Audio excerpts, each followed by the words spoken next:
So, dear speakers on the front row, dear audience, all of you here with me in Brussels and all of you joining us online, a very, very warm welcome to the second session of the second day of the 21st edition of European Week of Regions and Cities.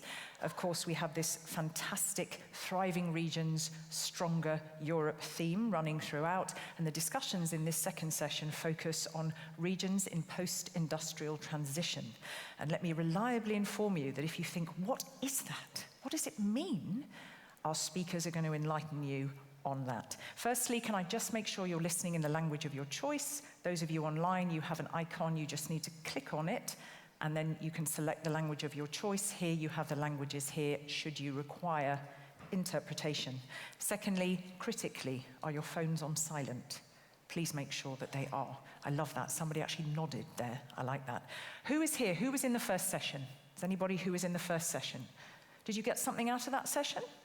I thought they were good conversationalists. There was some really nice, it was a nice feeling, that conversation. Now, for those of you who weren't there, my name is Katrina Sickle, and I've got the pleasure of navigating us through today's 4 sessions. Not the 5th one at 7 o'clock. That is managed by the Commissioner, Commissioner Ferreira, and she's going to be chatting with some young people, expanding on the topic of the 3rd session of the day, which is on retaining talent. But we're not quite there yet. This is just under 90 minutes, and after it, you get to have lunch. Now, critically, I need to make sure that you're on Slido, and I don't know if in the other sessions you were asked to go on Slido, but hopefully we've got a slide now with a QR code. I'd like you to go onto Slido to make sure that you are there. And if you don't like the QR code, you can just go to slido.com and stick in that code, EURegionsWeek, which is, of course, also what you can use if you want to have some conversation, good, intelligent conversation online. So why am I asking you to go on Slido? Because we will be taking questions and there will be one audience poll. I cannot emphasize enough, and this is with fairness to our speakers, I have terrified them into being concise, and they've got so much to say. So that's already a challenge, but that's what I've asked of them. Same thing for your questions. No more than half a sentence long. A question has a question mark at the end. Keep them beautifully short and say to whom it's addressed, okay? And some of them will be sent my way to pose to the speakers. That's the golden rule. Right, I was going to say what's this topic about, but you know what? I'd rather just welcome the speakers to the stage. Why don't we do that? And then we can agree upon the context behind the conversations. So, let me now ask you to give a very, very warm welcome to our speakers. We have Mr. Domagoj Mikulic, who is State Secretary. You can start to come up. In the Ministry of Regional Development and EU Funds, the Republic of Croatia. Yes, I love applause. Applause is good. We have Eliane Demolin-Schneiders, who is the Minister of the Province of Limburg in the Netherlands. A very warm welcome to you. Somewhere very different, we're going to Lapland. Mika Ripi, who is Lapland County Governor, the Regional Council of Lapland. Welcome to you, sir. We also have Maria Varinia Michalun, who is Head of Unit in Governance and Strategic Planning and Regional Development at the OECD Centre for Entrepreneurship, SMEs, Regions and Cities. A hell of a job. A very warm welcome to you. And finally, we have Konstantinos Philippides, who is founder and president of Active Youths of Florina and legal director of Europe Direct in Western Macedonia. A warm welcome to you.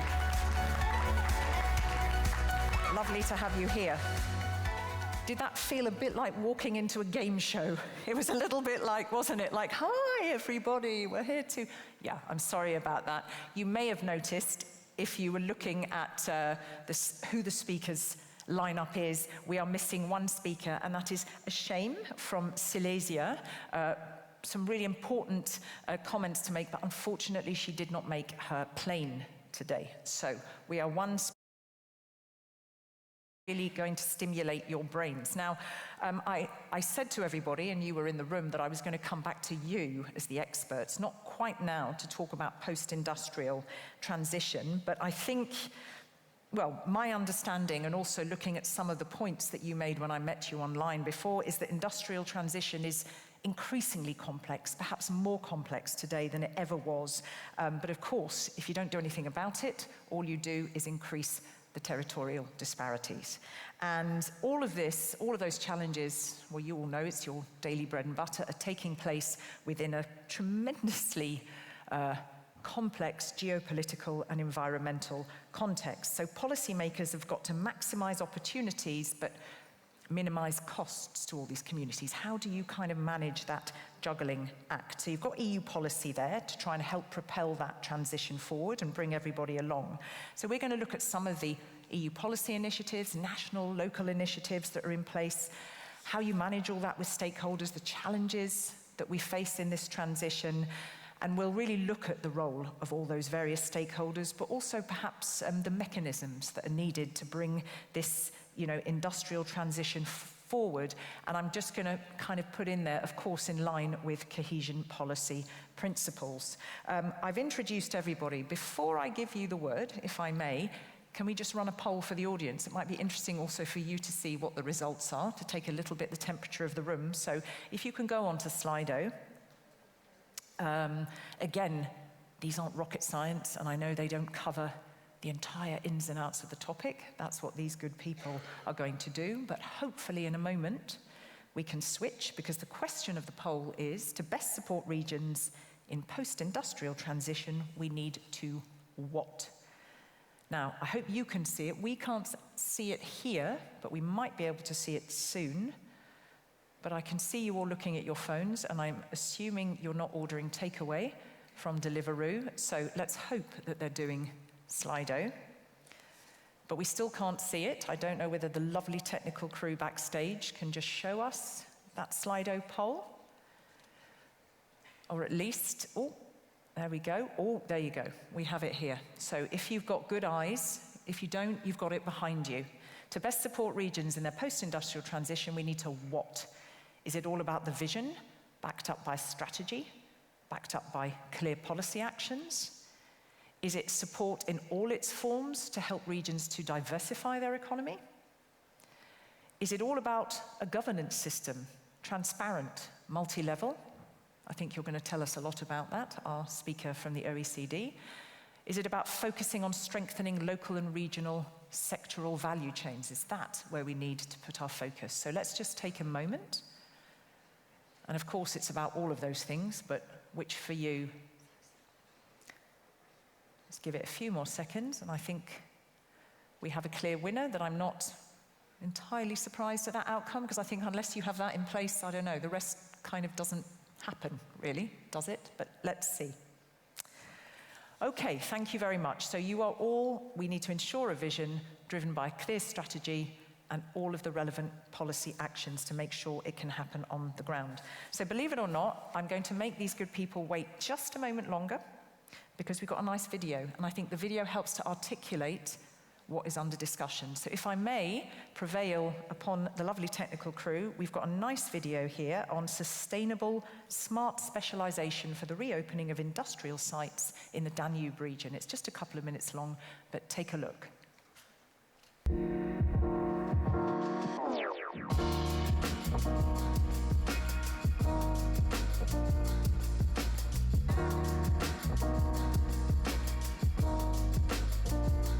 Within the Reefs for Danube project, we're not only looking at Maribor and the 2 sites here, we're also visiting 11 other regions and 21 sites altogether to put life into these sites as well. All of them has very valuable assets and are part of the industrial heritage of their cities or regions, but they differ a lot. Some of them are very far developed, like the creative center where we are in here today, where there are already some life back.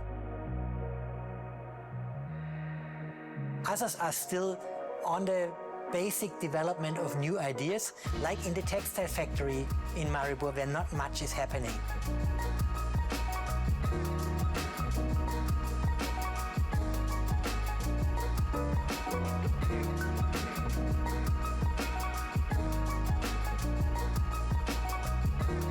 So Maribor is a very good example of the kind of projects we're doing there, and we're really working with the local stakeholders, with the local people who know the region to find what is fitting the region most, to really put life into that facility, into that heritage again, but connect it to the regional economy. That's most important, that there's a connection to the region around it, and really they work together and flourish together.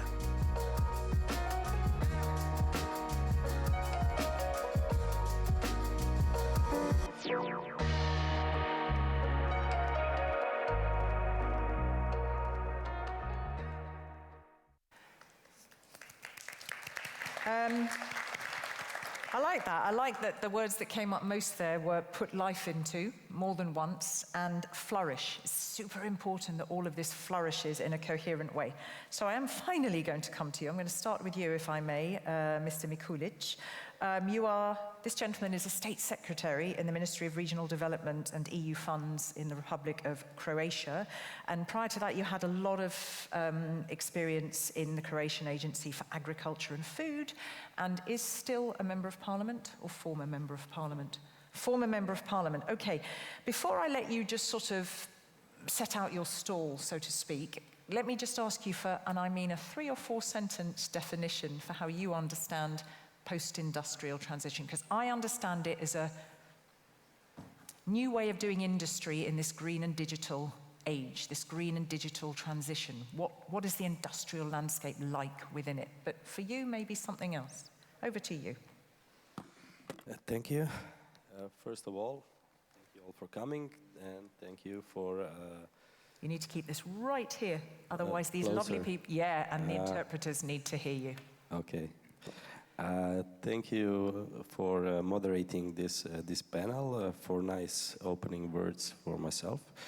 It is really a pleasure to be here in Brussels with our colleagues from all other countries, and to speak about from different points of view about this important topic of industrial transition in our regions. As we know, many European regions are below the EU development average, and today they are facing numerous challenges. And as in the rest of the European Union, we have the same regional economies problems in Croatia, and we are going through a deep industrial transformation. Mm-hmm. As a ministry, we started the process of industrial transition of the regions that include 3 regions. It's Pannonian region, Adriatic region, and Northern Croatia, which are classified as less developed regions. Mm-hmm. So therefore, through the process of industrial transition and strategic approach, to strengthening regional competitiveness, and Croatia aims to strengthen and revitalize its regions for a sustainable, for innovative, and for a resilient industry of the future. One of the key starters for us, for the regional economy, will be investments in research, in development, and commercialization of innovations by encouraging strategic partnership for innovation.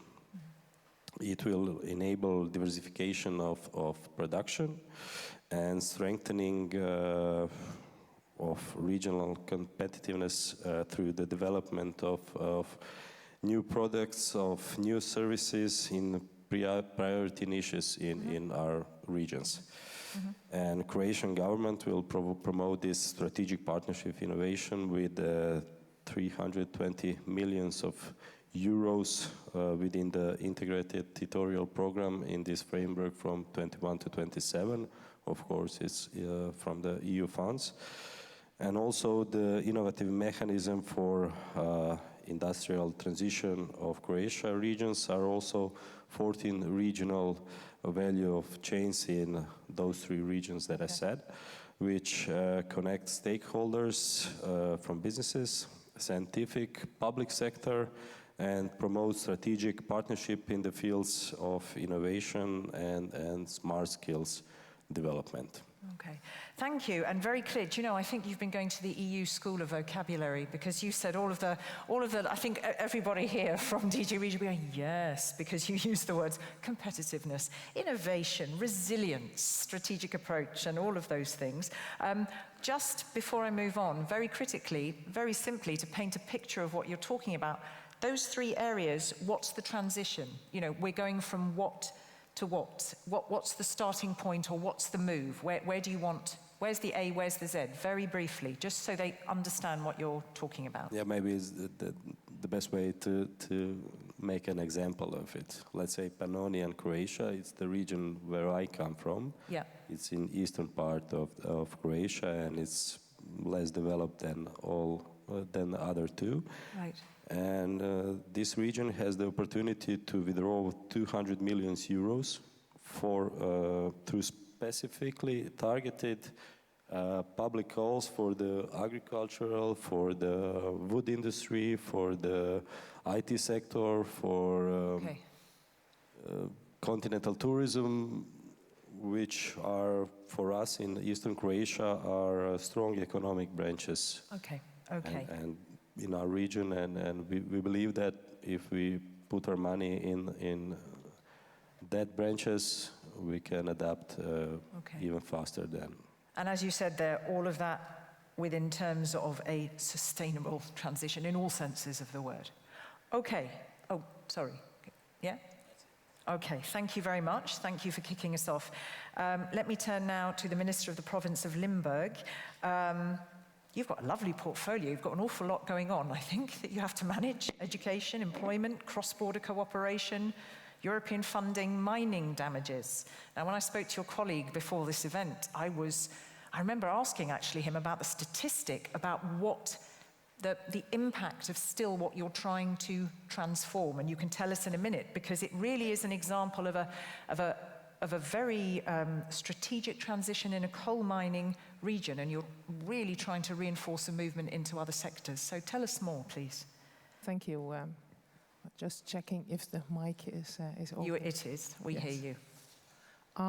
Yes, I come from a region in a EURegion, actually, in the south of the Netherlands, the only coal mining region in the Netherlands, where the coal mines were closed after the natural gas was found in the north of the Netherlands.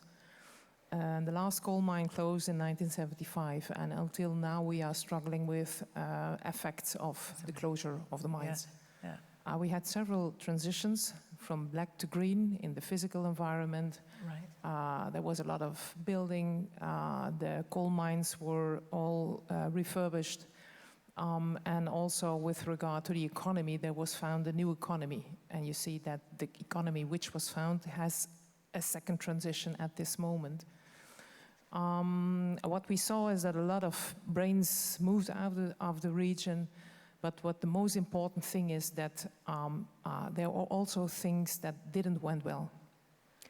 We made mistakes. Okay. And in that sense, what the most important thing is, think about the people. You need the people to have the commitment. You need to see what the effects are for the people who live in the villages, who live in the cities. Please to avoid deep employment. People don't work, and the son sees that the father doesn't work and is not going to work either. Yeah. And on the other hand, if I look to 2023 now, if you look to transitions and also in post-industrial areas, the environment has changed. In 1975, there was no climate change, there was no energy transition, there was no social media. So if you look to something as aspect like mining damage, and that houses are affected by movements of the soil, due to social media, something can be a hype, which was not the case in 1975. Yeah. So making policies is also different. So it's very important to have the social aspect and the commitment of the people taking into the policies that are made. And just, if I may just stay with you, just a couple of, I'm not going to say simple because they're not going to be, but we did hear from, in the last panel actually, in Romania and Transylvania, of this incredible local ownership turnaround, I mean, assisted by local projects, local authorities, in a mining region. And what they did there is they turned it into a cultural center. They've had an artist be involved. And I asked, do you have an anecdote to tell? And she said, goodness me, oh my God, you know, the miners, they were cursing. We asked them to be involved at the beginning. We asked them to help when we opened it. They were cursing. He said, but when they became involved with us, when we put the energy into engaging them in this, they were actually really proud and delighted. But it takes energy, right? I'm just curious. You said we made mistakes. Why did you think those mistakes? How did you not think about people then? Why did you think those mistakes happened? It was a different time. Okay. There were no women in making policy, only Okay. men. And men are different than women. He's chuckling next to you. Yeah. Yes, but it's not a judgment. Yeah. It was just the way it was in 1975. Yeah. Times have changed, luckily for all the people who work in that field. So, and it was not on purpose, it just happened. So what you see now in the region where the coal mines were, there are still regions where municipalities are struggling with bad health, deep employment, bad housing, people not going to work. Yeah. You still have the effects. And on the other hand, 50 years after the closure of the mines, we have mining damage because the mine water is pushing in the soil. Mm-hmm. And no one can go to a company to say, hey, hello, because you put out the coals in the ground, I have now damage in my house, in the things that I own. Yes. So the transition, the fact is, what is the transition? That this transition is still going on in our region. But if we say, okay, if we look back, then we said we didn't have to demolish all the mine buildings because you don't feel the culture is gone in your region. Be aware about the people, also the women that worked behind the men in the coal mines. So acknowledge the work that they have done. See them, hear them, and say, it does matter what you did. Yeah, yeah. Thank you. Always so many questions, but I need to allow you to lay out your stall. Remember, if you're asking questions, something new, something that maybe will benefit everybody in the room, and keep it really, really super short. Okay, so we're going somewhere very different, Lapland. This must feel like the tropics coming. Is that a terrible kind of preconception? It may feel like the tropics coming here to Brussels today. You are County Governor of the Regional Council of Lapland, so from 2013, so a good decade now, but you were previously a mayor. I love mayors, they're great, aren't they? In Posio. And you've also been a senior advisor in the municipality department at the Ministry of the Interior. Now, I don't know if your opening is going to talk about, you are part of one of these EC pilot areas to develop new approaches based on smart specialization. So I think perhaps we can lead with that. Spill the beans for us. Thank you. Thank you, and thank you for invitation. And greetings from a snowy Lapland. It's quite tropical out here. A few words about Lapland, because maybe somebody haven't been yet visiting there. The most northernmost region in whole European Union, very sparsely populated, less than 2 persons per square kilometer living there. Wow. There are more reindeers than people living in Lapland. And of course the indigenous people, Sami homeland area, that's our speciality. Same time, we have a very strong economy, over 18 billion euro annual income and 10% of whole Finland's export, so it's very strong. And our focus in industrial transition has been how to improve the productivity and how to add the value chain of our traditional industry that we have in the region. And for past 10 years, we've been doing a lot of smart specialization and utilizing cohesion funding, but also all other funding mechanisms into boosting the development in the region. 2 main focus, strong clusterization in the area, putting different stakeholders together to collaborate, and then of course the thematic collaboration, inter-regional collaboration all over the Europe with the different regions. Those are our key elements. Mm-hmm. And of course for the future, now we are in the sort of a beginning of something new. We have 400 kilometers border with Russia. Huge investment potential and plans going on with the green transition, mainly in the energy production and in the mining. So we are very much looking forward about the future policies because we feel that they can boost the development in up north quite much. Okay. But our sort of a goal is that what we need is more synergic funding, more flexible funding, and more proactive funding. That's the idea for the future policies. Okay. And are you directing that at EU level? You're directing that at national level? That request for proactive funding, targeted where is that? Where are you seeing when you talk about that need for funding? If I might be honest, I feel that there are too many levels now when you talk about implementing different policies. We have the EU level, we have the different kind of national levels, and when it all comes to the regional level where all is implemented, it's a little bit mess. Okay. So what we need is more straightforward policy making in the future. Do you see realistically that can happen? I'm optimistic. Okay.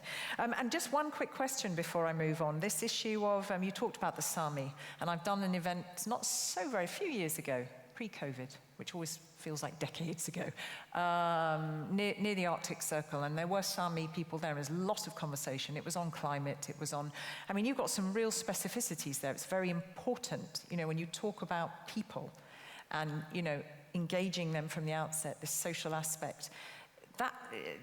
How do those conversations take place? A very willing engagement, I would imagine, because you really need to have a specific focus there, no? Yes, Sami people have their own rights, which are in the constitution of Finland, and we have to respect them. And of course, when we think about development in the Sami homeland area, we have to take those rights into account. And then, for example, projects that might change the nature, which is very important for the reindeer herding, we have to be very careful about those. Mm-hmm. Okay. Now, I think that's a good lead into our next speaker, Maria, because you've worked with national and subnational governments in an incredible diverse array of countries. I am merely going to talk about Argentina, Bulgaria, Chile, we've got Panama, Poland, Ukraine, Uruguay, and that is just to scratch the surface. And Maria's work focuses very much on helping governments to build strategic planning capacity and to actually support the implementation of all of these policies that Mika has just said. God, blimey, could we simplify these a bit, please? So Maria's a real specialist in multi-level governance, and guess what? The beginning of my context, I kind of stole from your speaking points, didn't I? Because you were the one who said to me, Kat, industrial transition, it's not new, but it's more challenging now, and it's more challenging for policymakers. So over to you. You are the specialist. Thank you. And hold the mic right there. Yeah. Yes. Industrial transition isn't new. I think you could probably say it started with the invention of the wheel and kind of kept on going.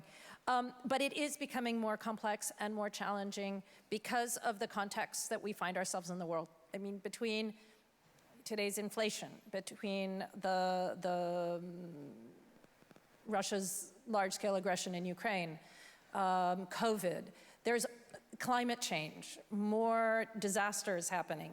It's really putting a lot of strain and pressure on regional and local governments, as well as on national governments, to design and move policies forward while also pulling on their resources. But it's also becoming more urgent, and I think I really like to focus on that for a minute, because it comes back to what you were saying about how do you define a region in industrial transition. Yes. And in a sense, I think that the reason for this urgency has to do with this question of inequalities, and the fact that while inequalities, especially in GDP per capita, are narrowing if you compare countries, they're actually increasing in many cases in many countries. And at the OECD, we see about 70% of the population, of OECD population, is living in countries that are experiencing these increases. And that can range from, I don't know, France and Italy to Japan. So it's very broad. But the reason, the definition and the reason for this urgency is that regions in industrial transition, as we've sort of started to hear, are former economic powerhouses. And they don't have the same definition, they all have their same experiences, but they share characteristics. Lower than average GDP per capita, so they're falling into this 70%. They share characteristics of higher unemployment than the national average, but also social pressures such as lower levels of tertiary education, lower well-being outcomes, lower longevity. And these differences, this urgency comes in because what regions in industrial transition are experiencing is also what can affect trust in government. And it affects the democratic outcomes. What we see is that at least 3 factors contribute to regional differences in trust in government. And those are long-term economic decline, short-term labor market outcome, poor short-term labor market outcomes, so basically unemployment, and also, very importantly, the fact that residents feel that they and their regions are being left behind in terms of voice and in terms of access to quality public services, especially education and healthcare. And when you have this sort of combination, and we know that is going to affect trust in government, in some cases it can affect it by 30 percentage points between the least trusting and the highest trusting region in a country. And when we know that trust in government and institutions, when it's low, your democratic outcomes are being affected. So this is another reason why it's important to address regions in industrial transition, regardless of how you're going to define them, because they experience these problems. And that can affect the democratic outcomes. Interesting, and I'm just stopping there to think, because just letting that sink in, because it's such an important point. You had a lot of nodding going on, beautifully articulated, but I think critical to bring that element in, and let's just pause there. I mean, it's where is my voice? Where's my access? And we live, I think, in general, in an era where trust is kind of at almost a rock bottom low. I mean, I haven't lived for thousands of years, so I can't exactly say, but as you rightly say, hang on, whatever you do, if you don't have that trust, how do you ensure that democracy, and how do you ensure that that transition can actually be successful in all senses of the word? So we come to something very different here now from Konstantinos, and I know you've got some images to show us, but this gentleman, as I said, is the founder and president of Active Youths of Florina, in Greece, and also a legal director at Europe Direct. And so you've got lots of different hats, and you've also very experienced in terms of European projects, because you've been involved in Interreg projects and others of that nature. You're a member of the Union of European Federalists, the scientific committee thereof in Greece. I love this last bit that you sent. This gentleman received an award in 2018 from the Dean of the Limerick Institute of Technology for academic and social contribution in youth work? Yeah. So is that the starting point that you're going to talk to us about, this? Yeah. First of all, I would like to thank you for this invitation. Just a small statement. I totally agree with the previous speaker regarding the situation and how it is, especially in the region of Western Macedonia and especially in our region, in our city in Florina, because we are the first region that is in a lignite phase-out transition right now. So we have figured out that we are in a phase that in a medium or in a short term, we have hit it, and we have affected heavily from this kind of transition. But the most important thing is that this area had just one industry, and this industry was the energy industry and the production of power, electric power from the coal factories that were existing in our region. So right now, I think that no one is absolutely sure if we can replace or we can find new jobs under a scheme that is not planned by people that believe so much in green transition, and especially because there is no so much democratic decision regarding the level that they choose to make this change. So in a region that the brain drain, it's also heavy in numbers, and we can recognize that for 14 years now. We are working on this. We are working with this organization, the Active Use of Florida. Probably I was 29, 28 when I started this organization. I'm older, I have kids also. But when we started, we tried to change the culture and the way that people think in the region. But right now we are seeing that this change,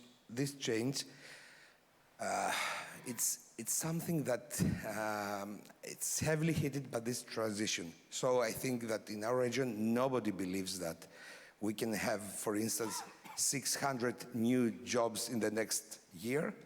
But what we should do, we should support education, training, reskilling, upskilling, and all other types that can also involve young people in this in this transition.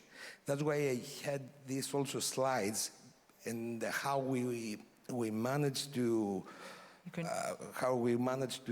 let's say sorry.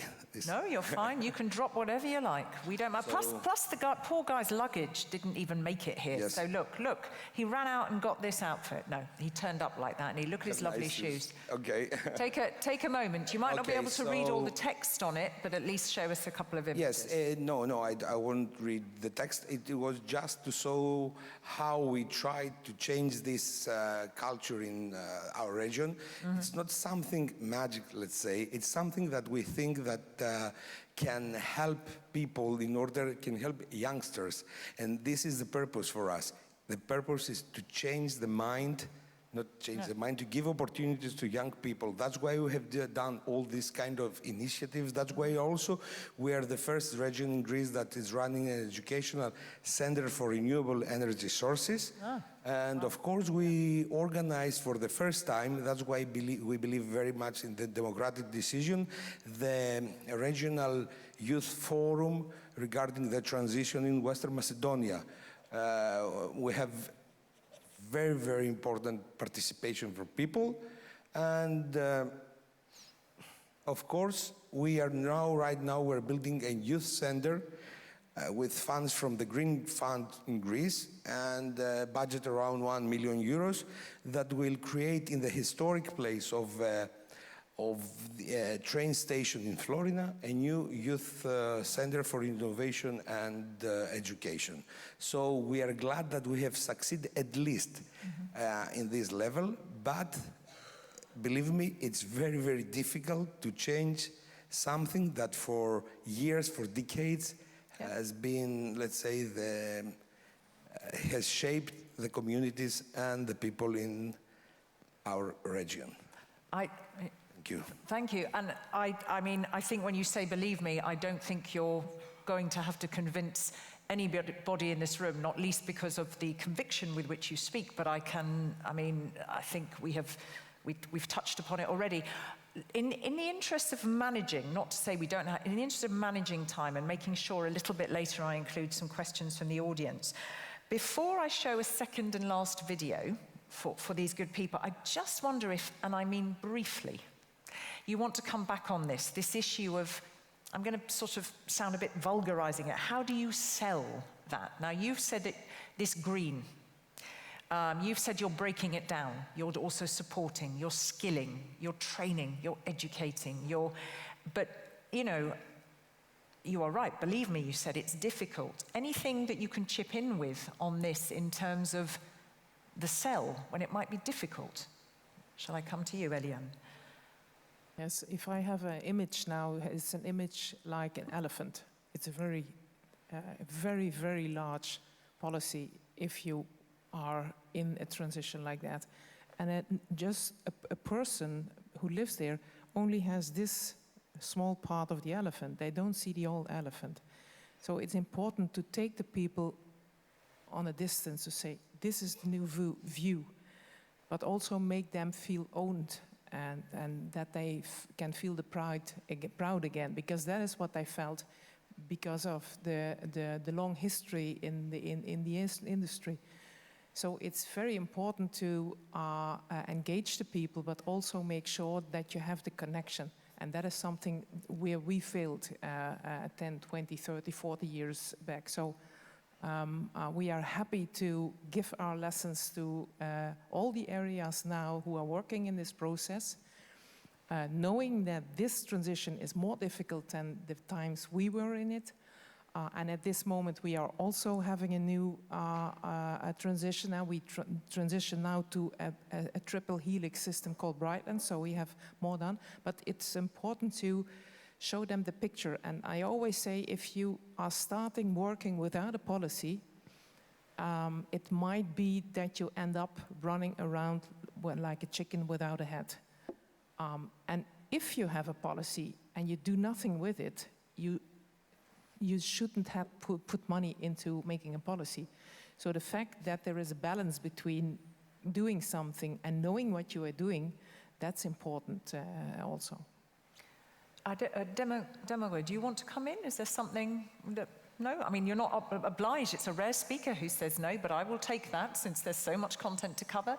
Anything here? Because I tell you why I'm asking, because in the first conversation we had with Bertrand Picard, I've had a few conversations, the chairman of the Solar Impulse Foundation, and he is founder of a company that has a repository of technological solutions that require just a little push to come to market. And he feels that the whole, let's talk for want of a better word, the messaging around green, it's not the right approach because so much of it is driven by fear, guilt, it's impossible, I've had enough, as opposed to cleaner. This gives you cleaner air. This will eventually get you a different job. This will reskill you. So, you know, the framing is critically important, but how do you see that? I was about to say conundrum, it's more than that, that immense challenge that we just heard. Maybe one short comment. It's also very important to make the results visible. Yes. Because the truth is actually what people see. Yeah. And I feel that that's one of those big issues that we haven't been able to do, for example, in East and North Finland. But that's the key to all of your further development, that we have the legitimacy, and then we have to put effort on information and making things and results visible. Yep. Everything is about, does it, you know, give me a reason to believe. My reason to believe is because I can see, there it is in front of me, don't just tell me. Anything you just wanted to add on there from a broader... Yeah, I'd just like to add two things. One is really underscore what the minister said about if you have a policy and you can't implement it, you've basically wasted money and time. And there's so many places that have way too many strategies and policies and not enough emphasis on the actual implementation, which is potentially the hardest part. So I'd like to just underscore that. I think I'd also like to underscore this other concept that we've been kind of talking about, which is engagement, but not just engagement, it's partnership. You can engage and then not listen, but you can also engage and be present and truly listen and create a partnership. And I think that's one of the things that's also really fundamental to moving things forward. Yeah, that's a very, very good point. And truly listen. I bemoan the fact that we actually have the phrase active listening these days. To me, why is there the dying art of listening? Why do we actually need to put the word active in front of it, as though it reminds us to actually... It always makes me quite upset. Okay, I've got a series of questions, a couple of questions for each of them. So if you're okay, can I let them speak a little bit longer? Are they stimulating your brain sufficiently that I can just leave it this side? Yeah? Okay, but first of all, before I have just pose a couple of questions for each of you, we've got an interesting video, and I think it's on, you know, the Critical Raw Materials Act and a few other bits and pieces, but it's just looking at, you know, where some of these important elements which reinforce the value chain that give, for want of a better word, more sovereignty, more independence to some of the regions, why that's so important. So perhaps we could play this video now, please.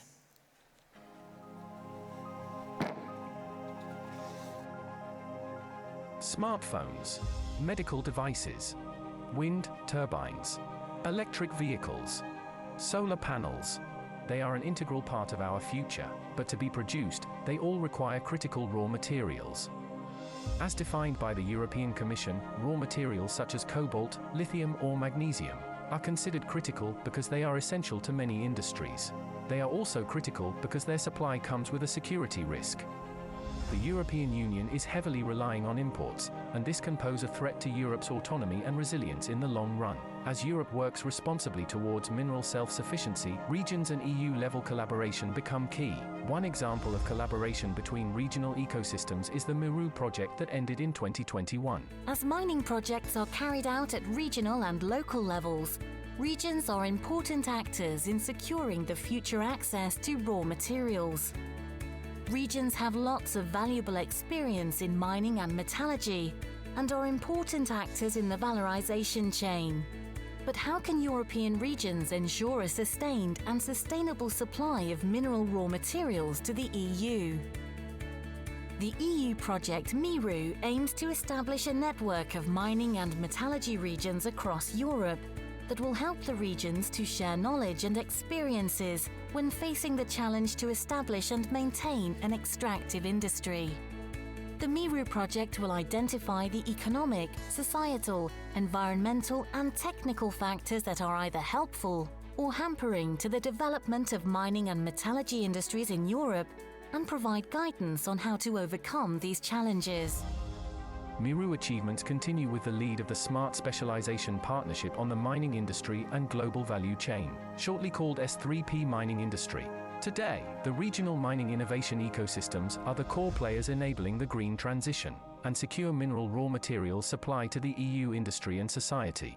And here's an example of how the region of North Karelia, Finland, is accelerating the Green Deal and the collaboration. GTK Mintic is the only research infrastructure in Europe which combines mineral research laboratories with an industrial-scale pilot processing plant. Testing on the industrial scale is a requirement for investment decisions, both in terms of primary and secondary raw materials. GTK Mintic studies and tests the processing of minerals and mineral-based materials, as well as the recyclability of various side streams. The goal is to recover valuable components more effectively from raw materials and significantly reduce the volume of unusable materials. As Europe works towards creating secure and resilient critical raw materials supply chains, GTK Mintic is expanding to make it happen.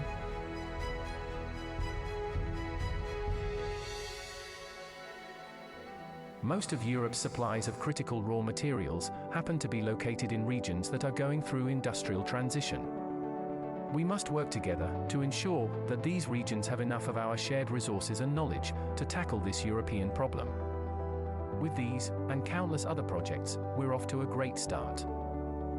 Let's keep going.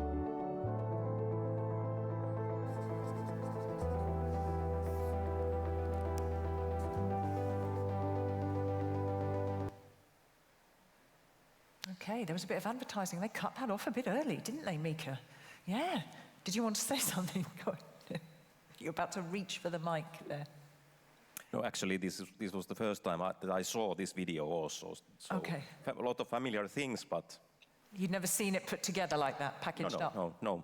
Okay, so let's build on that, and I've got 4 questions which are not rocket science, but I'm going to not put all of them to all of you, or these good people won't get to lunch on time, but some. And, you know, if you want to chip in as well, you can. Just keep it beautifully concise. So there we go. We had that last, we must work together. We all know that. We all know it's not a walk in the park. Let's just keep things a little bit higher level, and I'll come to you because you've been in beautiful listening mode thus far. Just a couple of opportunities, do you think, I mean, we are in the EU context, and I'm happy for you also to be frank, to say, come on, man, policies, they need to be more coherent, otherwise, how do we implement? But what sorts of opportunities do you think EU policies can bring for this transition? Can you see where they can help? Maybe it's the best way to just put it here. Say how had it done it in Croatia and to get in touch with the Croatian approach. First of all, the focus is on regional policy, especially in terms of enabling the industrial transition. And we must respond to the wider regional social challenges and represents an intermediate step towards the long-term goals as promoting sustainability and resilience. Croatia's approach to industrial transition is aligned with, of course, European Union's strategic framework for regional development, EU territorial agenda by 2030, and plan-based approach and combinations of policies of industrial innovation, regional policies, for which we created the special industrial transition plans for our 3 undeveloped regions. Of course, the plans were made in partnership with all the relevant stakeholders, mayors, regional coordinators, business, research sector, and so on and so on. And we had only one goal, that is Europe or Croatia of balanced development, which emphasized the importance of unlocking the unique potentials of territories with certain geographical features and territorial capital through an integrated approach to develop and based investments. Our 3 regions, Adriatic, Northern and Pannonia, Croatia, will receive a separate allocations of 506 million euros for further investments in the green and of course digital transition of the Croatian economy. We see our opportunity in smart specializations of our economy. We see opportunity in discovery of innovative products and innovative services, networking of our businesses, assistance, of course, to startups, and the improvement of entrepreneurs through acquisition of new knowledges and new skills. Our plans for this already have been drawn up and, of course, approved by our counties. All these 3 regions lag behind in some part of their development, and therefore we are facing an adjustment process. And in these funds, we see the way to help these entrepreneurs to become competitive as possible on the global markets. So I believe that we will be able to make maximum use of the possibilities of EU policy instruments, so that in combination with the strength of our regions, they will simulate in the end the industrial transition forward. Thank you. Very, very, very clear. Can I just be a little, I mean, I'm going to put you on the spot here and say, you mentioned innovative products and services. What might that look like? Give it one example or 2. Well, let's say in my part in Eastern Croatia, we have a IT sector that is growing, and the possibilities are really big. So if we manage to develop in everything in behind of it is IT sector, we can manage to overcome everything that we need to and bring new services forward for society. And just one other interesting, and I posed it actually to a speaker in the first session, you know, is there this concept, so when you've got these plans, and I said, you know, how are you working, and you said in conjunction with EU policies, is there, this is DG Regio, we're doing this in the context of the Commission, but DG Regio, we always say, you know, closer to people on the ground. Is there a sense with with the people who are in these regions that this is supported by the EU? I'm curious, is there a notion of the EU added value?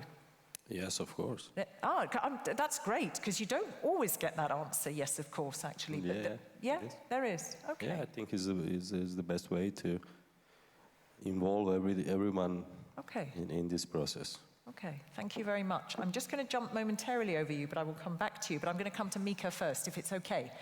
Just because we haven't heard from him for a little bit, apart from to say, oh, look at that video. So, yeah, same question to you. Keep it beautifully concise, because we've got sort of 30 minutes, and we've got a little bit of content to get through. But opportunities, I mean, oh, somebody's laughing and thinks you can't be concise at all. Or they think, really, you've got half an hour? You're laughing. Okay, so go for you. What particular opportunities, how do you see you as a member state working in conjunction with the EU and those policies? How does that look like? Maybe I want to take this opportunity to highlight the region's role in order to achieve those big and ambitious goals that we have not only in the national level, but in the European Union level. And it's because everything actually happens in the regional level, in the local level, in the everyday life of the people. And the bottom-up approach is very important to recognize as a base of all policy making in the European Union level. And I feel that it's going to be more important in the future than in the past days. Actually, the video was a good example of bottom-up approach in one important theme. We've been doing collaboration inside the Lapland, but also in the east and north Finland in 7 regions, and within different regions in whole Europe for 10 years about how to add the value chain and sort of gain more from the mining industry that has important role in the Europe. And now we are actually in the situation that it's critical. Everybody speaks that now we have to open up those mines. But I will tell that not a single mine will be opened in the Europe without the regional legitimacy. And therefore we have a very important role, not only in the dialogue phase and in avoiding different kind of contradictions, but also boosting up the development that can grow from investments like mines.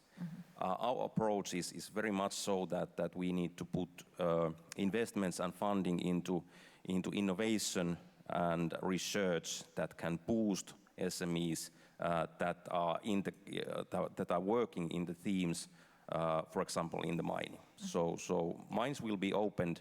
They have their own financing mechanisms, but they can create a lot of new export business, a lot of new innovations, and that's one of our focus, for example, in this collaboration.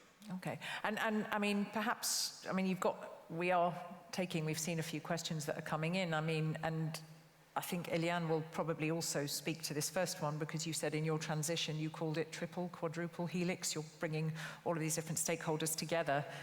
We have a question here on how do you see the role of science in the regions. But first of all, what is that kind of dynamic between the EU policies helping drive what you're doing, and feel free to talk about the role of science within your sort of, within that. Yeah, if the region where I come from didn't have the supporting mechanism of the cohesion policy and the regions, we would never been on the path where we were now.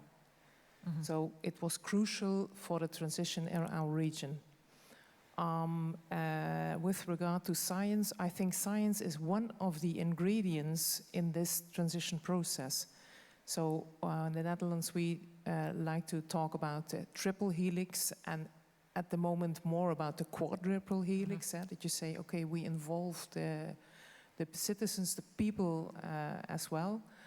But I always have my healthy farmer's mind to say, okay, the role of science is very important, but science in itself has also a system that science has like a bubble where they have science and have more publications. So the connection with the needs of the region is very important. Yeah. So, and I think that's the role of science. Use the science for the needs which are really in the region. And then if you look to the cohesion, the regions in itself, what our experience was is that the region where we were, that actually there was in the Netherlands a little bit larger region, and then you got in the 80s and the 90s, we got a competition in that region. So you had the region where the coal mining transition was from black to green, and the other region where the city of Maastricht is located, they became a little bit like there was a competition. So that is also something which I could give as an advice. Please make sure that you have a flexible region. I know that's difficult, but please take up the whole region. Let everything benefit from the transition investments that you do in the region. Okay, thank you very much. I'm going to perhaps I'll come to you in a little bit of a different way, because I'd like to keep balanced amount of voices, but perhaps just one, you could come in here on you know, again, specificities in how regions can be part of this process. We talked a lot about the challenges in the industrial transition. We kind of know the value of regions, but is there anything we didn't get to say about their specific role in this? Yeah, I think regions have a really large role. I mean, we've been touching on that also. Regions are sort of at the closest level. They're the ones that know best what's going on, but they also know best what their capacities are to help and what they need in order to help. But one of the things I do want to touch on, and it picks up this notion of flexibility, is a project that we were working on with DG Regio, and thanks to DG Regio, to help regions in industrial transition think about transitioning in new ways. So new approaches to persistent problems, which is the title of a report we just published on this. And one of the things that we were looking at was this need for more adaptability and more flexibility in governance systems and in how policies are designed and implemented. And that translates into a number of different formats. But we worked with 8 regions and 2 countries to do this. And what came out very strongly was that this notion of what we call experimental governance, being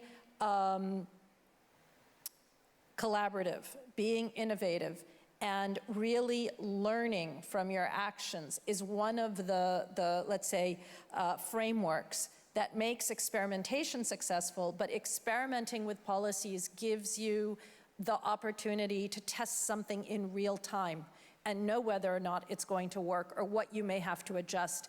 And it's in a contained environment over a contained period of time, so then you can then expand it further, hopefully scale it up or scale it out. So, but that requires a greater amount of flexibility and a willingness to take risks and being willing to admit failure. Well, I was about to say, and also as you yourself said, a greater amount of trust, because we're not really living in an era either that's particularly kind certainly for policymakers to make mistakes. I mean, you've got to be very articulate in what you're doing if you're doing these sort of small scheme pilots, in effect. But if I can just address that for a minute. I think there are two things here that become very important when you're doing this, or when you're trying to introduce a new policy or trying to create a change. One is very obvious, and it's the political support. You can't do it without the political support. You'll get blocked. But the other one is having community support and support of your citizens, support of the businesses, and support of the stakeholders. And if you have the political support and the community support, and everyone is buying into this, it's hard to do, but it's not impossible. That risk of failure is spread because everyone is assuming some of this ownership. So everyone is more likely to either accept, okay, this isn't working, or make it work and adopt the policy and really invest themselves in it. So I think a lot has to do with how you're designing and you're implementing your policy. Which brings us nicely, because you would be the expert to answer this one, just very briefly, what's the role of private companies in this transition of territories? So how do we take those private actors on board? We talked about the importance of the quadruple helix, bringing in civil society alongside government, alongside industry, alongside research and universities. I think, have I got that right, the quadruple helix? Any thoughts on the role of the private sector? Just, and again, I like the next question better, but... Oh, go on then, do it. No, go for the next one, and I will come back to Eliane for the private sector, please, because you are governance queen. What role does quality of governance play for S3-S4 implementation, and how can we improve institutional capacities at the regional level? Yeah, that's a pretty loaded question, but I do like it better. I think that the role of quality governance is really fundamental. If you don't have a quality governance, and if your institutions aren't working properly, you're not going to be able to implement your policies properly or design them. And I actually had a point about that somewhere in all of these notes. But we know, for example, that when the quality of governance and the quality of institutions is high or is strong, your return on investment is greater. And when we think about S3 or S4, fundamentally, it's a way to guide investment. It's a way to prioritize what you're going to invest in. What are you going to invest those cohesion policy funds in? Or where are you going to put your innovation money? But if you don't have the right governance structures in place, or a good multi-level governance system, which goes back to the questions we were seeing before, your S3 and your S4 isn't going to be as effective. You may not be getting that return on the investment. People aren't going to buy into it. You may be missing actors. You may not be speaking to the right people. So that's just a very quick answer to that. Okay. Thank you. Right, Konstantinos, you've been doing so much listening. I have just a couple of issues, and feel free for anyone who wants to talk about either the role of the private sector, but here's a nice question here on flexible mindsets, how to set or generate a flexible mindset for regional stakeholders. I want a sentence for that one later from each of you. But first, something important I wanted to ask you, because you could actually sit on the next panel, retaining talent, couldn't you? You talked about it, about a brain drain. I have a couple of questions. The mechanisms to link all of these different policies together, the industrial policy, regional development policy, the industrial transition, and perhaps just because you haven't had much airtime, how on earth do how are you attracting highly skilled workers? It's not just about stopping people going out, it's also about bringing them in. So perhaps just a moment on each of those elements. First of all, what mechanisms do we need to link all of this up? The question is, it's to the point, let's say, because we have figured out, we have seen that most of the people living the region try to find something that will give them opportunities to have a quality life and mostly to have a salary.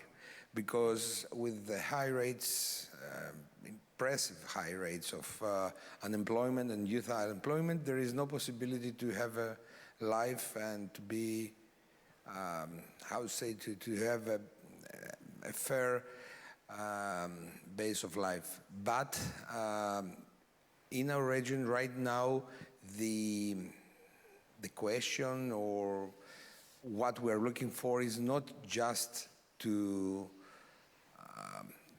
gain again the people that left. We try to stop brain.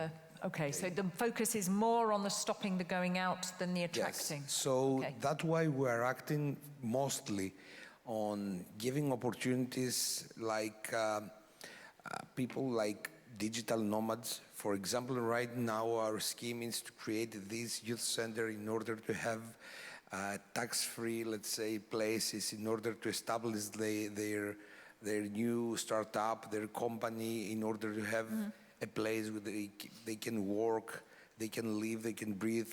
For instance, not being just in their house, to believe that they are having some opportunities to expand this business, to create this collaborative youth spaces, to give them opportunities on this level. And believe me, because we are working right now with people that also are digital nomads and they came back to Florida, they are looking for this.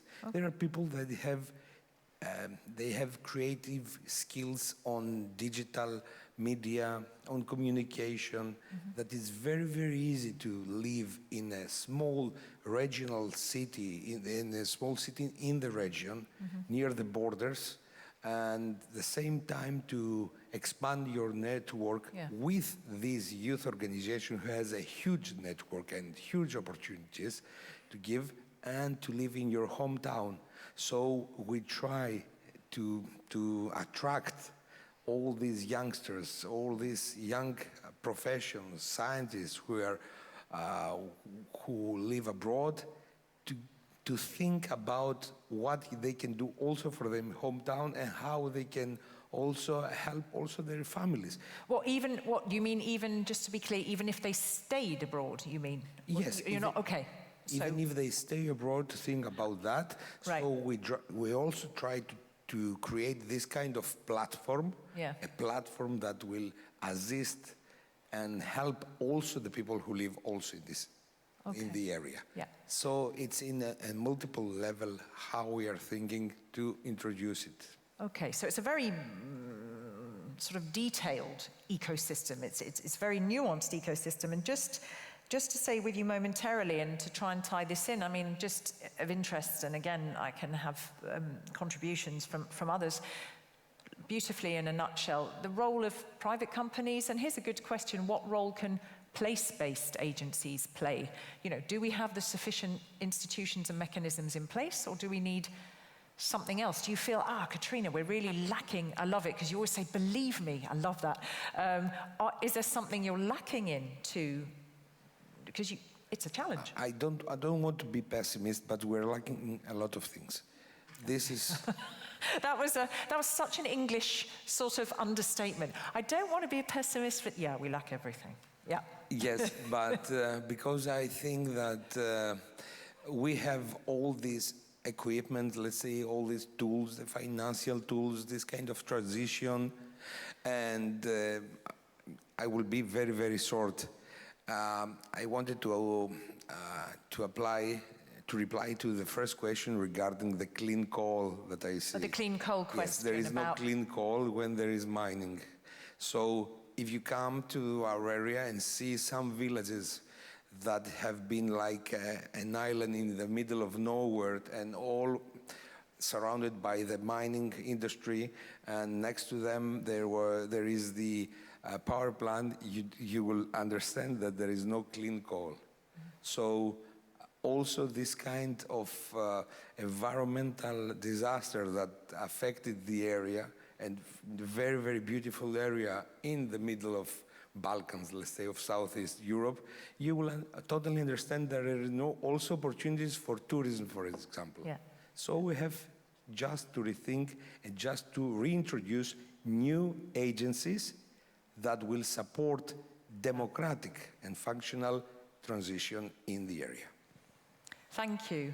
Anybody want to just kind of come in here, either on the mechanisms to link all of this policy, the diverse regional development and industrial policy with the transition? Everybody not to answer everything. I'd love that question about how do you kind of make sure that there are these flexible mindsets, you know, regionally speaking, and in those who are putting together this multi-level governance. The role of the private sector, take your pick, Mika. Yeah, I guess I will continue. Of course, the question about coal mining is difficult, but when you think about mining, the critical minerals and the sustainable mining that we have, for example, the Europe's biggest gold mine, located less than 10 kilometers from our biggest tourism center, and they work very fine together. Okay. So it's not a problem, but it's a question that how we permit those new projects, how we utilize new technologies, how we develop and innovate new ways to utilize the minerals. That's the big question. But going to the back to where I started, I want to once again highlight that when we talk the challenges that we have in our development and especially in the industrial transition, two things come up for me from the regional perspective. One is, of course, the synergy in policies and synergy in funding. And what we need is both in the horizontal and in the vertical way, more collaboration. Horizontal point of view, for example, our DGs here should discuss more together. And also in the international level, our ministries, they are the pipelines that then make those silos. We need to do much more on these issues. Then, of course, the vertical point of view, as I mentioned, there are too many levels of implementation in different policies, so that from the regional perspective, it many times shows a little bit chaotic. Mm-hmm. And then I want to highlight also the idea of piloting and experimenting. We've been utilizing different kind of pilot mechanisms quite actively in Lapland and in east and north of Finland, and they've been effective. And the idea that in the future also new pilot projects, new pilot fundings should be launched to regions, to different kind of stakeholders utilize, I highly would emphasize that. Mm-hmm. Thank you very much, and thank you. I threw a whole load of questions there at you that you didn't actually want to answer because you had many more things already to say on your plate and things to respond to. So, and we've had another question, as you see, and perhaps we will close there and see if we can treat, I haven't give some opportunities to also answer some of the other questions that came in. There is a question, how do you see the EU macro regions as unity? So I'm getting this feel of what is the right governance, what is the right, is it place, space, and so on. But hang on a minute. I'm going to give you a choice to kind of make an intervention on whatever you like. I don't want to sort of dictate. It could be on the role of the private sector. It could be on how do you ensure a super flexible mindset. What would you like to say? I will try to combine everything. Oh, maybe. Oh my goodness me. Brilliant. Yeah, for sure. It's a need to understand that all these processes are complex processes, and everyone in the chain need to understand that the higher perspective of it. So because all of them together can provide some kind of framework for structural changes in our regions, in the regional economy, and achieving sustainable economic growth and reducing those regional disparities. So I think that everyone in the chain have to know what are their possibilities, what are their needs, and the government in the end will combine everything in plans, and with the EU funds we can finance them in the end. Yeah. And what is, just to pinpoint, because it's always such a privilege when you moderate with, speakers who are coming from, very diverse member states. So going back to this mindset, because it does require flexibility, what is that? Okay, this is, you can't say this, probably depends where, but what is the Croatian mentality approach as a whole? Is it quite flexible? Is it quite open? Is it quite collaborative? Does it like experimentation? It depends on the region. Yeah, but in the end, I think that we are new member of the European Union, and we are only 10 years from Croatia to become the member. And I think that in that 10 years, we did really, really great things in Croatia, and we managed to transform it in a positive way. So I think that everyone in that chain understand that, and I really think that we are managed to combine all wishes from the down, and to combine them in something that can result with economic growth, with new jobs, new ideas, new perspective. Okay, thank you. God, that ages me. We had just heard from Konstantinos. He said, I've got kids now, and I remember in 2013 when you were seeded, I was helping to write content for a comms campaign on the CAP reform, on the Common Agricultural Policy reform, and that's just reminded me horribly that that's already a decade ago and makes me feel very old. Okay, we've also got, I'm just throwing it in the mix, and I'm not saying you all have to answer, but it's just so that these good people know that we've seen it come in. There is a question about the peripheric regions. They also have a lot to offer. So we've looked at the macro regional level. We've got a question on the peripheric regions. Maybe it's not the same as more developed regions, but hey, is there a place? So let me come to you, Eliane. There was quite a lot there, and you've had a moment to perhaps synthesize some of the questions that came in. I think you could answer a little bit on the private sector. Would that be something? And anything else? And maybe this very good comment, it's not the first time I've heard it leveled at the EU, you know, between DGs, could we please have more coherency, and even in our own ministries, so maybe something on that. Yeah, private sector is important, and mainly also because they bring investments. But the reality is that it's important, turnover is an important KPI, and profit.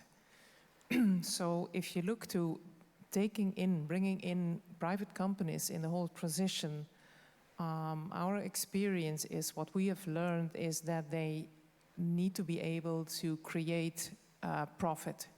So the reality is that in those transition regions, people are becoming more poor. They have less money to spend. Just be aware what kind of private companies that you attract. On the other hand, our experience is that there were, after the mines were closed, a lot of public facilities, like the National Statistics Office, which was placed in our region, and many more, also pension funds, national pension funds. Also private investments were attracted, and this resulted in a lot of funding the private companies got from the national government to realize a new company in the south of the Netherlands. And the reality is that after the contract was closed, or when it ended, they went away again. So if you look now, 50 years later, what kind of private companies stayed due to the transition, actually zero. But the public fundings, they stayed. So the statistics office is still there, and it's growing.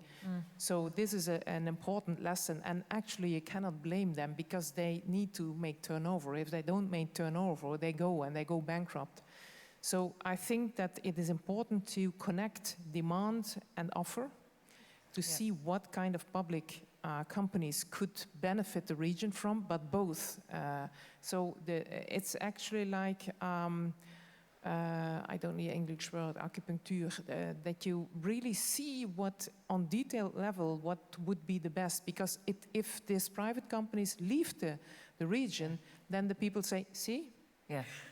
Which is another breakdown of trust. Again, yes, well, yeah, that's true, and that is happening with the region. Then, so you get in a spiral down, and that's so it's important to see what kind of investments are needed, but also with a sustainable view of investing something in something that stays, and also the labor market. The labor market is crucial.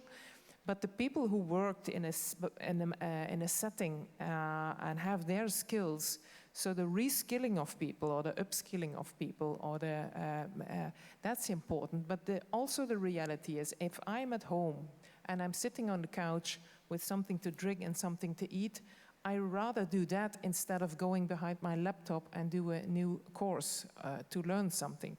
So make sure that it is attractive to people to start learning, because the labor market needs specific new skills, and those people, so it's like my neighbor said, it's complex.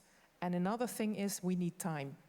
And time is something we had in the Netherlands 50 years ago, but due to climate change and energy transition, you see that it needs to be speed up. But in fact, this might also be something that you say, if you have a too high speed of this transition, and if you don't take in all the people which have an important role in this transition, it might be that you don't end up where you like to be and which was presented in your policy. I think, and also, I mean, this issue of time very much resonates for me when you talk about experimentation. Experimentation also requires time, right? And how do you then chart a different course and learn what worked and didn't work there? And I always think there is this kind of, when I'm speaking with policymakers, when I'm speaking with any stakeholders within the context of, you know, a green and, let's just talk about the green transition at the moment, the clean transition, however you want to say it, it's this kind of almost dissonance between, you know, having this sword of Damocles, or at least, you know, and then, you know, how do you allow for things, and also for different member states moving at very different speeds depending on their starting point. I'm very much talking of time. I don't want to go too much over. Can I ask a favor? It's not that, not a favor. There was an important question, and it's not that I don't think it was addressed, because I think a lot of this conversation is about those who risk being left behind. I mean, we heard it articulated by Maria, we heard it articulated by you, Eliane, you know, poor health, poor quality of life, living circumstances, unemployment, housing. Then there was the whole thing with soil subsidence. And so there's all sorts of different issues there. But literally a last comment in a mere 30, 40 seconds from each of you. How do we ensure that everybody, what do we really need to think about to make sure no one's left behind? I think you've articulated many, many good points there in terms of the thinking, but let's start with you and I'll finish with you, if I may. So Konstantinos, what do we need to make sure everyone is a part of that conversation and we've really got our eyes out? Except that we need to persuade communities and people to participate. We need to go to them. I believe that, because we have to make them participate and give opportunities to everybody to have to say something, to participate, and to give a space for their thoughts and for their dreams. This is what we need to do. And I think that's a beautiful words to bring in, because I think it's also what this is all about. What are your thoughts? What are your dreams? And would I be right in bringing to the table, just briefly, that when you say go to people, people need to be gone to in different ways, right? We're talking different ages, we're talking different sensibilities, we're talking different needs. So some people can be approached literally on social media. Some people need a knock on the door. Some people need a forum created where they can come and need to be encouraged to come. It's a hell of a lot of work, is it not, to do this? Yes, I totally agree with that. You have to proceed and you have to go to them with different procedure, let's say. You have to speak their language, but also you have to keep a level of understanding and a level of respect to everyone. This is the most important thing, because if you respect them, you can gain what you want to gain. And it's not to gain just for you, to gain for the community, to gain for your municipality, to gain for your region. And of course for the EU also. I feel we need a moment there of an anthem. I like that. And also, I was going to say something. What was I going to say? Something very critical in going there. It was something that Mika said, but it's gone. But anyway, in 30, 40 seconds, please, what have you not said in order to ensure that we're as inclusive as possible in the most nuanced and active ways? Okay, I think, first of all, definitely thinking and acting differently. But really, because I'm a governance person, the quality of the policies and the quality of their implementation. And that includes how appropriate are they to a specific place? Yeah. Are they appropriate to the circumstances and capacities of that place? Yeah. And underlying all of this is the quality of the governance systems and the multi-level governance to sort through all the chaos that you were mentioning, because it's quite complex. Okay, that's definite. Yep. That's what I was going to say. I was going to say to Konstantinos also the help, which you said, which is you need to show people, I think, results. They need to see. Don't just talk about it. They've got to see it. To you, Mika. Yes, in Finland, as you might know, we are quite effective nation, and we have a saying that you get results or you get out. Okay. So what I'm also thinking that we have to be effective when we do our regional development or development in overall. So we need to be also have a little courage also so that we can do experiments, but be effective and put the money so that it creates results. Mm-hmm. Thank you. Organized empathic listening. You talked about active listening. Yes. But I talk about empathic listening. Empathic so listening. that you know what the needs are of the people. Mm. Really find out with empathic listening what are the needs. And then after that, the scientists and the policymakers can come in. And not the other way around, that the scientists and the policymakers saying, I think what is best for you.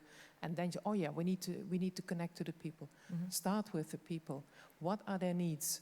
And then start working. That costs time, but in the end, you will gains time, does it not? It gains time. Yeah. And you are doing it for the people. Yeah. So make them honor, make them proud, give them the podium. And what you say there also resonates with something just to pick up on, which I hadn't underlined, but I thought you made a very important point when you were answering about the role of science. Absolutely, unequivocally. I don't think anyone would disagree, because you can't do anything unless you know exactly what you're doing, unless it's underpinned by facts and the right statistics and the right science. But it's got to come out of the lab, it's got to come out of the classroom, it's got to come out, it's got to get into the field. How? And I've done lots of events with research and scientists and researchers for researchers and scientists, and they will always say, yes, we want help in being able to come closer and better communicate what we're doing. So I think there is definitely a call for that on both sides. We don't have time. There is climate change, we have energy transition. We need to speed up, and how do we speed up to see in the governance side also that we very intelligently know how we can speed up, but without losing the people. Yeah. Thank you. Almost last word to you, because I guess I'll have the last word before I release them for lunch, but for you. Okay, thank you. First of all, I think that everyone needs to understand that this is a long-term process, and from the position of the government, it's first of all we have to make strategic planning and coordination. Okay. We have to find financial resources, and especially in Croatia, we have it's crucial to encourage the cooperation and exchanging the experiences and the good practices, and we need to change the way of acting from independent activities to strategic partnership. That's innovations clusters or every other forms of coordination. So, and in this long-term process, it's really important to have lots of understanding, to have lots of communication, and to keep in mind that we must constantly strengthen our local capacities and inter-regional cooperation. And this way, I think we can success, and we can succeed without leaving no region behind. Thank you very much. I always have two favorite quotes actually about listening. One is by Epictetus, which is, we have two of these, but one of those for a very good reason. And I think this also comes into play when you talk about empathic listening. Don't presume, and don't do it afterwards when you've done the policy. That just doesn't help. And my other is George Bernard Shaw, the philosopher and activist, the playwright, who said the single biggest problem in communication is the illusion that it has taken place.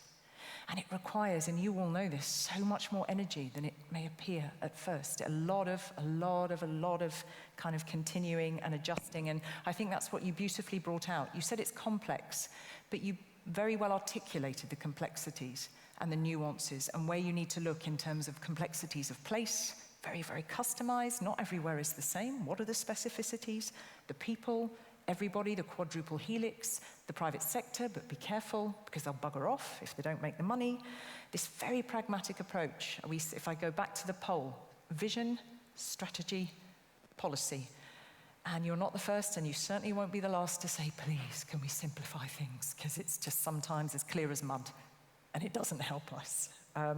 So many other things, but I think you amply delivered some great messages, so I'm not going to recap on those because these good people need to eat. But the first thing I really do want to say, the upskilling and reskilling. That is one thing I wanted to underline because a lot of you brought that to the fore.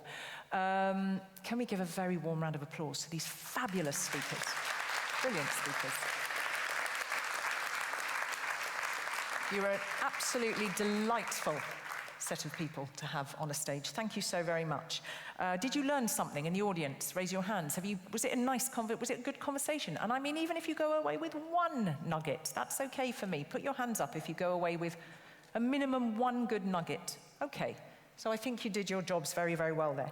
You've got a just under 90-minute, maybe an 80-minute break. So you don't have to stay here. You can, because there's free food.